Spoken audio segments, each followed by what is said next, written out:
Je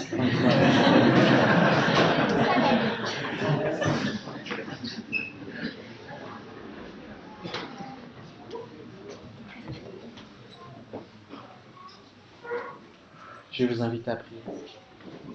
Oui Seigneur, merci parce que tu nous as rappelé ce matin combien tu es un Dieu unique en toutes choses. Tu es un Dieu unique dans ta sainteté, tu es un Dieu unique dans ta majesté, tu es un Dieu unique dans ton amour pour chacun d'entre nous. Et maintenant, nous voulons nous rappeler aussi que ta parole est unique. Unique parce qu'elle est la vérité. Unique parce qu'elle est la seule à pouvoir nous convaincre, à pouvoir nous corriger, à pouvoir nous instruire, à pouvoir nous enseigner. Et que ce matin, ce soit notre volonté ce matin que de pouvoir être enseigné par ta parole. Enseigne-nous ce matin, enseigne nos enfants, afin de pouvoir faire de nous des êtres accomplis pour toutes ces tâches que tu as préparées d'avance pour nous, pour ce chemin que tu as tracé pour chacun d'entre nous, Seigneur. Eh bien, fais de nous, comme nous l'avons entendu ce matin, tes ouvriers, Seigneur. Fais de nous tes ouvriers par ta parole, qu'il en soit vraiment ainsi ce matin. Amen. Alors, vous vous rappelez certainement que la dernière fois, nous avions pu voir que la vie chrétienne, que notre vie chrétienne est un combat de tous les jours. Et parce que notre adversaire n'est pas des moindres, car il s'agit du diable lui-même et de toute son armée, que nous avions besoin de revêtir toutes les armes que Dieu met à notre disposition. Et c'est ainsi que Paul, en Éphésiens, chapitre 6, verset 10, nous exhortait à nous fortifier dans le Seigneur et par sa force toute puissante. À nous revêtir de toutes les armes de Dieu, afin de pouvoir tenir ferme contre les ruses du diable. Car nous n'avons pas à lutter contre la chair et le sang, mais contre les dominations, contre les autorités, contre les princes de ce monde de ténèbres, contre les esprits méchants dans les lieux célestes. C'est pourquoi prenez toutes les armes de Dieu, afin de pouvoir résister dans le mauvais jour et tenir ferme après avoir tout surmonté. Se revêtir de toutes les armes de Dieu, de prendre toutes les armes de Dieu. Telle est notre position, n'est-ce pas, afin de pouvoir tenir ferme contre les ruses du diable, afin de pouvoir résister dans le mauvais jour et tenir ferme après avoir tout surmonté.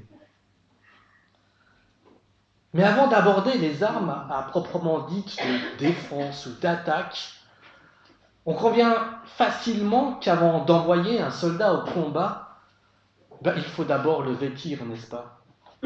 Et nous voilà donc à l'intendance de l'armée de Dieu, prêts à ce que le Seigneur nous revêtisse de notre tenue de combat, indispensable à toutes ces batailles qui nous attendent. Et si dans notre vie de tous les jours, nous avons divers vêtements pour diverses occasions, où nous essayons tant bien que mal de porter les vêtements appropriés pour chaque situation, ayant des vêtements pour le travail, pour la détente, pour le sport, pour un mariage ou même pour aller à la plage. Il en est de même pour le soldat de Jésus-Christ. Il lui faut une panoplie adaptée à tous ces combats. Et dans ce chapitre 6 d'Éphésiens, Paul va nous lister les 6 pièces qui composent l'armure de chaque soldat de Jésus-Christ. 6 pièces divisées en 2 catégories. La première catégorie comprend 3 pièces que nous devons porter à chaque instant, tout le temps. Et Paul les introduit par les verbes ayez, revêtez et mettez. Et c'est ainsi que dans Éphésiens chapitre 6, verset 14, il est écrit ayez à vos reins la vérité pour ceinture. Revêtez la cuirasse de la justice. Mettez pour chaussure à vos pieds le zèle que donne l'évangile de paix. La seconde catégorie, elle comprend 3 autres pièces de l'armure que nous devons prendre en fonction de la situation. Contrairement aux 3 premières que nous portons constamment, les 3 dernières doivent être prises, par exemple, lorsqu'une attaque se précise et qu'il faille riposter tout en se protégeant. Il s'agit là du bouclier de la foi, du casque du salut, de l'esprit de l'esprit. Ainsi, dans verset 16, il est écrit Prenez par-dessus tout cela le bouclier de la foi, avec lequel vous pourrez éteindre tous les traits enflammés du malin. Prenez aussi le casque du salut et l'épée de l'esprit, qui est la parole de Dieu. Avec cette armure, Dieu nous fournit tout ce dont nous avons besoin pour prétendre à la victoire dans nos combats spirituels. Et c'est ainsi, à nous, par la foi, d'utiliser chaque pièce de l'armure qu'il nous a donnée. Et ce matin, nous allons découvrir le premier accessoire de notre panoplie de soldats de Jésus-Christ. Éphésiens chapitre 6, verset 14. Ayez à vos reins la vérité pour ceinture. Ayez à vos reins la vérité pour ceinture. Lorsque Paul écrit son épître aux Éphésiens, l'apôtre Paul est en prison, avec sans aucun doute l'occasion de voir des soldats tout autour de lui. Et il se sert donc de cette image pour instruire les chrétiens, pour nous instruire. Et on pourrait se demander ce qu'une ceinture vient faire dans la liste d'armes, dans une liste d'armes. Apparemment, ce n'est pas l'élément que l'on remarque en premier, n'est-ce pas, lorsqu'on regarde un soldat. Mais la ceinture du soldat romain n'était pas là juste pour l'esthétique, comme ce serait le cas pour nos ceintures d'aujourd'hui. Comme le combat à l'époque était surtout du corps à corps, un vêtement flottant pouvait être problématique pour le soldat, parce que gênant pour lui dans sa gestuelle. C'est ainsi que, avant la bataille, le soldat se devait de resserrer son vêtement au moyen d'une ceinture. Et ainsi, la ceinture lui permettait de se mouvoir sans être embarrassé. Notons aussi que le soldat mettait toujours sa ceinture en premier, et pour une raison bien spécifique. La cuirasse avait besoin d'être accrochée solidement à cette ceinture pour pouvoir protéger tous ses organes vitaux. Et sans cette ceinture, la cuirasse risquait de glisser à droite ou à gauche et ainsi exposer tout le flanc du soldat aux flèches de l'ennemi. Ainsi donc, bien cintré, le soldat se sentait plus fort et plus confiant. Ses reins étaient affermis et son dos était bien soutenu. À cette ceinture, il pouvait aussi également y accrocher son épée, son couteau, son bouclier, sa gourde, ses effets personnels. C'est la ceinture qui était vraiment la pièce centrale de l'armure, puisqu'elle entourait tout le corps et servait à maintenir solidement toute l'armure du soldat. Une fois sain, le soldat était alors prêt à combattre. Et si pour nous, l'expression se serrer la ceinture signifie avant tout accepter des privations, pour le soldat, du temps de Paul, se serrer la ceinture signifiait se préparer à l'action, se préparer à partir combattre. Et c'est ainsi que, en tant que soldats de Jésus-Christ, si nous voulons être prêts à tenir ferme contre les manœuvres du diable, si nous voulons résister à l'ennemi qui cherche à nous détruire, Paul nous exhorte à ceindre solidement la vérité à nos reins. Ayez à vos reins la vérité pour ceinture.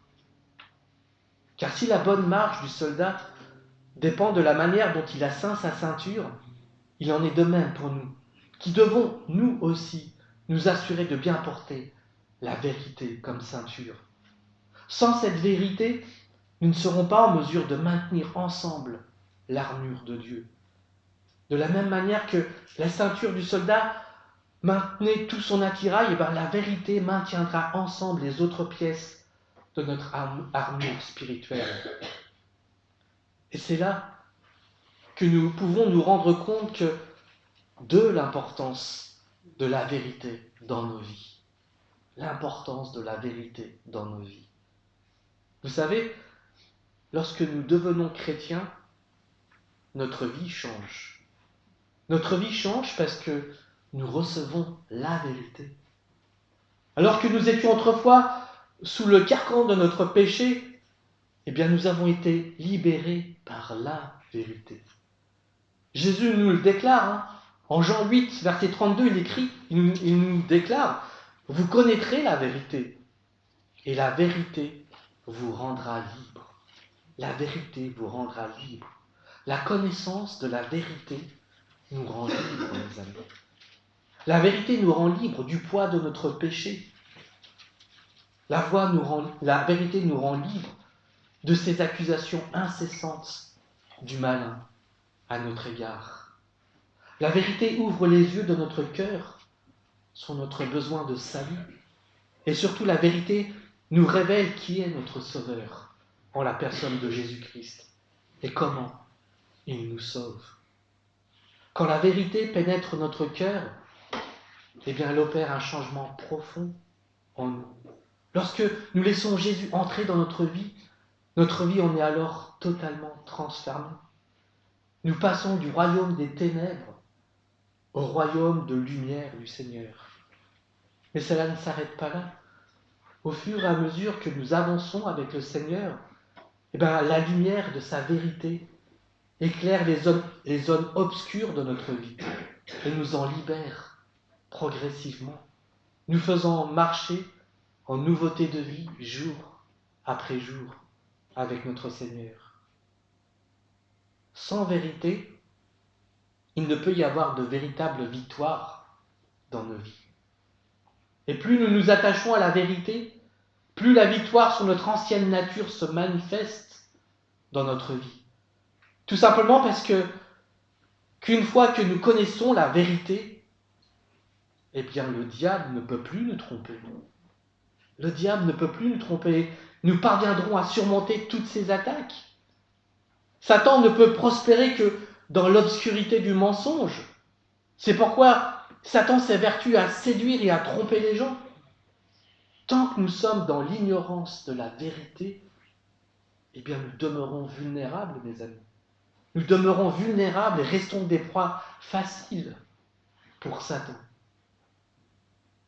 Rappelons-nous que si Adam et Ève ont chuté, c'est par méconnaissance de la vérité. Vous savez, dans le jardin d'Éden, la vérité de Dieu était celle-ci. Genèse 2, verset 16. Tu pourras manger de tous les arbres du jardin, mais tu ne mangeras pas de l'arbre de la connaissance du bien et du mal, car le jour où tu en mangeras, tu mourras.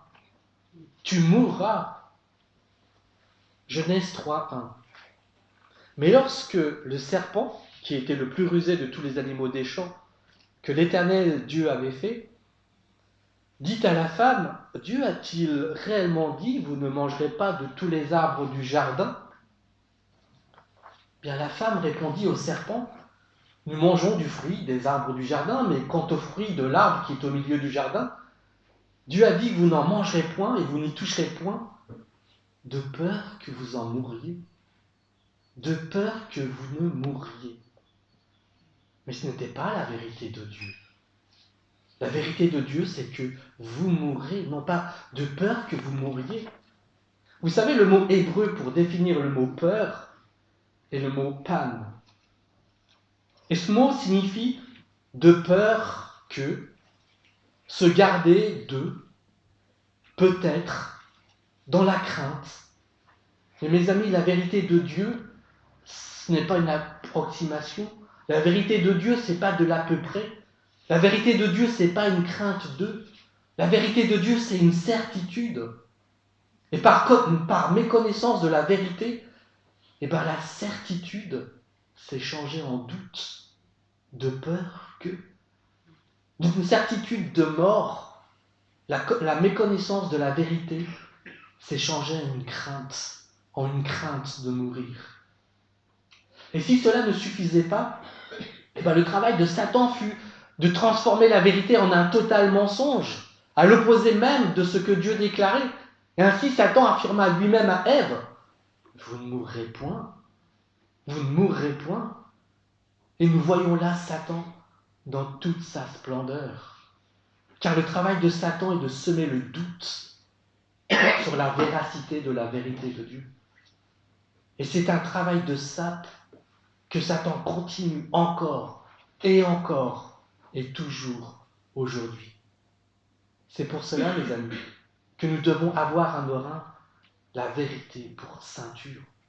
C'est pour cela que nous devons de nous approprier la vérité. Mais comment? Comment puis-je avoir accès à la connaissance de la vérité? Mais par la parole de Dieu. Par la parole de Dieu. Rappelons-nous, Jésus, en s'adressant à son Père, lui déclare en Jean 17, « Ta parole est la vérité. Ta parole est la vérité. » Porter la ceinture de vérité, c'est porter la parole de Dieu. C'est aimer la parole de Dieu et chercher à lui obéir avec zèle et passion. En tant que chrétiens, nous savons où se trouve la vérité. La vérité est dans sa parole. La vérité est dans la Bible, mes amis. Et combien nous aimons cette vérité, combien nous la chérissons, combien nous nous accrochons à elle, parce qu'elle rend notre sentier pur, parce que lorsque nous la serrons dans nos cœurs, nous ne péchons pas, parce que lorsqu'elle ne s'éloigne pas de notre bouche et que nous la méditons jour et nuit, pour agir fidèlement selon tout ce qui est écrit, nous avons du succès dans nos entreprises, parce qu'elle nous guide, parce qu'elle pose les fondements de nos vies, bien plus. Lorsque nous y sommes totalement et solidement ancrés, la parole devient un rempart contre les ruses du diable, et elle nous permet de garder le cap, mes amis. La parole elle-même nous met en garde à ne pas nous écarter de la vérité. Et ainsi, dans 1 Timothée, chapitre 4, versets 3 et 4, il est écrit qu'il viendra un temps où les hommes ne supporteront pas la saine doctrine. Mais ayant la démangeaison d'entendre des choses agréables, ils se donneront une foule de docteurs, selon leurs propres désirs, détourneront l'oreille de la vérité et se tourneront vers les fables. Il viendra un temps, mes amis, où les hommes ne supporteront plus la vérité, mais ils se détourneront d'elle, selon leurs propres désirs. Ils détourneront leurs oreilles de la vérité. La parole nous met en garde à ne pas nous écarter de la vérité. 1 Timothée chapitre 4, versets 1 à 3, parce que l'Esprit déclare clairement que dans les derniers temps, plusieurs se détourneront de la foi parce qu'ils s'attacheront à des esprits trompeurs, à des enseignements inspirés par des démons. Ils seront séduits par l'hypocrisie de prédicateurs de mensonges, dont la conscience est comme marquée au fer rouge. Et ces gens-là interdiront le mariage et exigeront que l'on s'abstienne de certains aliments, alors que Dieu a créé toutes choses pour que les croyants, ceux qui connaissent la vérité, en jouissent avec reconnaissance. Esprit trompeur, prédicateur de mensonges, telles sont les armes, mes amis, que notre adversaire, le diable, utilise contre la vérité de Dieu. Le diable et ses démons, les forces des ténèbres font tout ce qu'ils peuvent pour nous écarter de la vérité. Ainsi, le diable fait croire à beaucoup de personnes que la vérité n'existe pas, mais que chaque personne a sa propre vérité, ou qu'à chaque époque de l'humanité, chaque époque de l'humanité a sa vérité, que la vérité d'hier n'est plus celle d'aujourd'hui, et que la vérité enseignée dans la parole de Dieu l'est encore moins. Le monde d'aujourd'hui est incapable de dire ce qui est vrai, ce qui est faux, est incapable de dire ce qui est bien ou ce qui est mal. Le monde d'aujourd'hui se range sous la pensée du moment. Le monde d'aujourd'hui prône sa propre vérité. Mais gloire à Dieu, mes amis. Gloire à Dieu parce que au cœur de tous ces mensonges qui nous entourent, au cœur de tout ce tumulte qui règne, la parole de Jésus retentit. Et Jésus nous déclare qu'il est le chemin, qu'il est la vérité, qu'il est la vie, et que nul ne vient au Père que par lui. Jean 14, 6. Jésus ne dit pas « Je suis venu vous dire la vérité » ou Je suis venu vous montrer où se trouve la vérité, où je cherche la vérité, où j'enseigne la vérité, où je montre la voie de la vérité. Non, il dit, je suis la vérité. Je suis la vérité. Formidable, n'est-ce pas? La vérité est cette âme spirituelle qui a pris une forme humaine. Elle est cette âme spirituelle qui prend cette forme humaine. La Bible nous rappelle, dans l'évangile de Jean, chapitre 1, la Bible nous rappelle qu'au commencement était la parole. La parole était avec Dieu. Et la parole était Dieu. Elle était au commencement avec Dieu. Et toutes choses ont été faites par elle. Et rien de ce qui n'a été fait sans elle. En elle était la vie. Et la vie était la lumière des hommes. La lumière, lui, dans les ténèbres, et les ténèbres ne l'ont point reçue. Il y eut un homme envoyé de Dieu. Son nom était Jean. Il vint pour servir de témoin, pour rendre témoignage à la lumière, afin que tous crussent par lui. Il n'était pas la lumière, mais il parut pour rendre témoignage à la lumière. Cette lumière était la véritable lumière qui, en venant dans le monde, éclaire tout homme. Elle était dans le monde, et le monde a été fait par elle, et le monde ne l'a point connue. Elle est venue chez les siens, et les siens ne l'ont point reçue.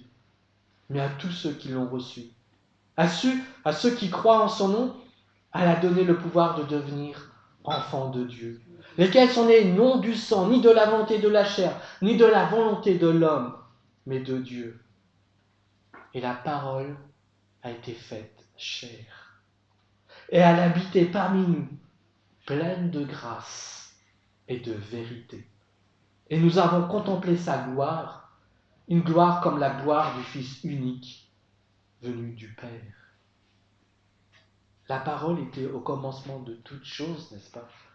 Toutes choses ont été créées par elle. Cette parole est venue pour éclairer tout homme. Cette parole a été faite chair et elle est venue habiter parmi nous, pleine de grâce et de vérité. Vous savez, autrefois, la parole de Dieu était gravée sur des tablettes de pierre et la lettre était inscrite sur des rouleaux avec de l'encre et elle pouvait être lue et étudiée. Et tout cela a changé. Nous avons encore cette parole écrite, mais maintenant nous avons aussi la parole vivante. Et cette parole qui est devenue chair et qui a habité parmi nous peut maintenant vivre en nous.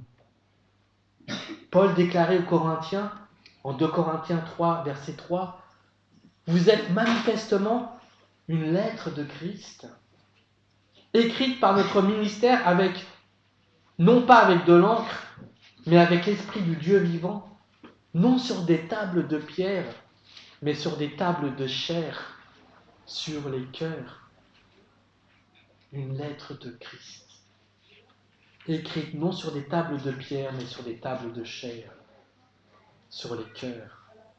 Connaître la vérité, c'est connaître Jésus personnellement. Connaître la vérité, c'est connaître sa parole. Pour que cette lettre devienne vivante, nous devons la mettre en pratique. C'est ce que Jésus nous enseigne, n'est-ce pas? Et Jacques nous rappelle aussi que nous nous trompons nous-mêmes en pensant que le fait d'écouter ou de lire la parole suffit. Écouter, mémoriser la parole sont des choses importantes, mais inutiles tant que nous ne la mettons pas en pratique. Et lorsque nous ignorons la parole de Dieu et que nous cessons de l'appliquer au quotidien, eh bien nous choisissons délibérément de laisser notre vie spirituelle entière se désagréger. Si nous mettons de côté notre Bible, en cessant de nous en nourrir, eh bien nous commencerons avec le temps à perdre notre sens de la justice et de la vérité divine dont nous sommes pourvus en Christ. Si nous mettons de côté la parole de Dieu, c'est prendre le risque lentement de perdre la paix de notre salut. Si nous cessons de recevoir la vérité de l'Évangile, c'est prendre le risque que le zèle de notre cœur commence à diminuer. Si nous mettons de côté la révélation des Écritures, c'est prendre le risque de nous appauvrir dans notre foi. Il est magnifique de voir, n'est-ce pas, ce lien, le lien qui existe entre la ceinture de la vérité et toutes les autres armes, toutes les autres pièces de l'armure. Vous savez, ce qui est malheureux de noter, c'est que Jésus déclare que toutes celles et tous ceux qui n'écoutent pas sa parole sont comme ayant pour père le diable. En Jean 8, verset 43, il est écrit « Pourquoi ne comprenez-vous pas mon langage ? Parce que vous n'écoutez pas ma parole. Vous avez pour père le diable et vous voulez accomplir les désirs de votre père.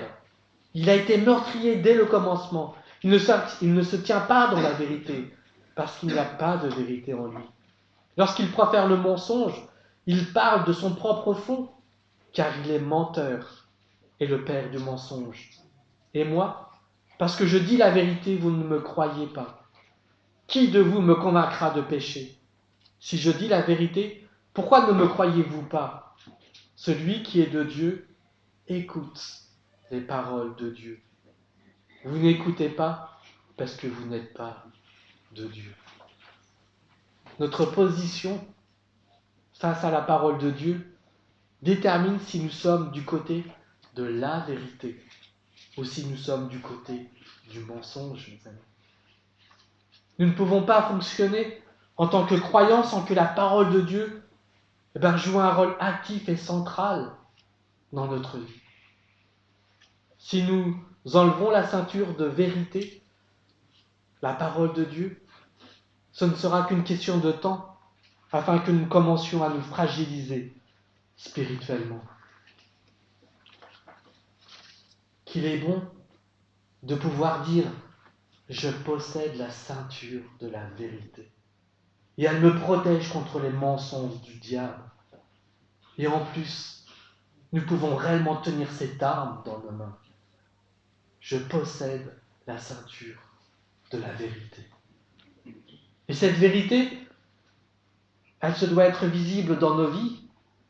Vous savez, les chrétiens, à la ressemblance de Jésus, qui est la vérité, doivent être reconnus dans leur milieu et partout comme des gens honnêtes et véridiques. Des hommes et des femmes dont la parole est toujours fiable. Et ce n'est pas pour rien que dans son épître aux Éphésiens, l'apôtre Paul déclare en Éphésiens 4, 25 « Rejetez le mensonge.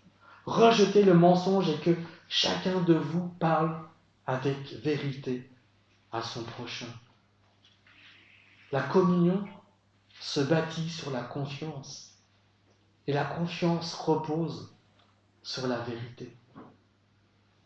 Le mensonge fragilise ces fondements de la communion, alors que la vérité, elle affermit ces fondements de la communion.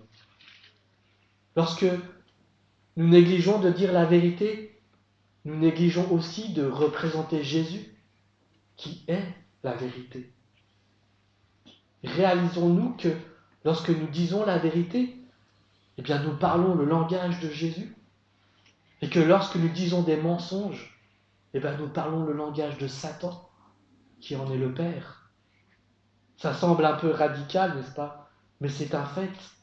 C'est la réalité. La vérité et le mensonge sont deux choses qui n'ont aucun rapport et ne devraient avoir aucun rapport l'un avec l'autre. Alors mes amis, attachons-nous à cette vérité. Aimons la vérité de Dieu. Vivons selon cette vérité. Marchons dans la vérité. La vérité de Dieu, consignée dans sa parole et incarnée en son Fils, est essentielle pour tenir ferme.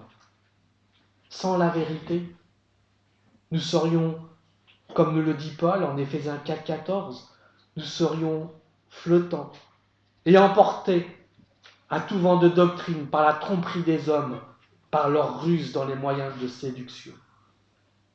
Verset 15. Mais en disant la vérité dans l'amour, en disant la vérité dans l'amour, nous grandirons à tout point de vue vers celui qui est la tête, Christ. C'est de lui que le corps tout entier, bien coordonné et solidement uni, grâce aux articulations dont il est muni, tire sa croissance en fonction de l'activité qui convient à chacune de ses parties et s'édifie lui-même dans l'amour. En disant la vérité, mes amis, dans l'amour, nous grandirons à tout point de vue vers celui qui est la tête, Christ. Rien d'autre que la vérité ne peut chasser le mensonge, mes amis. Alors exposons-nous le plus possible à la vérité de Dieu. Prenons toutes les occasions possibles pour être exposés à la vérité de Dieu. Agissons à la lumière de cette vérité. Mettons-nous à l'écoute de la vérité de Dieu, plus que des mensonges du diable. Vous savez, il ne nous viendrait pas à l'esprit d'envoyer un soldat au cœur du combat sans aucune arme, sans aucun équipement, sans aucune armure. Ce serait complètement fou, n'est-ce pas? Alors ne commettons pas la même folie. Nous sommes au milieu d'une guerre terrible. Eh bien, afin de pouvoir résister et tenir ferme après avoir tout surmonté, eh bien, ayons à nos reins la vérité pour ceinture. Et c'est Dieu qui nous donne cette arme. Confions-nous, appuyons-nous sur Jésus, Fils de Dieu, qui est au-dessus de toute principauté, de toute autorité, de toute puissance, de toute souveraineté, au-dessus de tout nom qui peut se nommer, non seulement dans le siècle présent, mais encore dans le siècle à venir. Et ainsi, unis à lui, unis à Jésus-Christ par la foi, nous tiendrons fermes et nous pourrons résister à l'ennemi et tout surmonter. Souvenons-nous que Jésus a prié le Père de nous sanctifier, de nous consacrer, et pas par n'importe quel moyen, de nous sanctifier par la vérité. Cette vérité à laquelle nous aspirons tous, n'est-ce pas? À laquelle nous nous accrochons tous, parce que ce n'est que par elle que nous pouvons être transformés, que nous pouvons être renouvelés, que nous pouvons être conduits, et que nous pourrons tenir ferme contre les ruses du diable. Cette vérité est unique. Elle est seule capable de nous ouvrir les yeux sur la réalité de ce monde, sur ce que nous sommes, sur la destinée de chacun, sur ce que Dieu, le Créateur de toutes choses, cherche en chacun d'entre nous. Eh bien, à nous, mes amis, de nous approprier cette parole, cette vérité, et de pouvoir la partager avec tous les hommes, afin que tous les hommes parviennent à la connaissance de cette vérité. Cette vérité qui nous dit en 1 Timothée 2,5 qu'il n'y a qu'un seul Dieu, qu'il n'y a aussi qu'un seul médiateur entre Dieu et les hommes, Jésus-Christ homme, qui s'est donné lui-même en rançon pour tous. Une seule vérité, mes amis, un seul chemin, un seul salut en la personne de Jésus-Christ, Fils de Dieu. Et bien c'est ma prière ce matin, et que ce soit notre prière à tous, que notre prière soit de vouloir porter à chaque instant de nos vies, à nos reins, la vérité pour ceinture. Amen.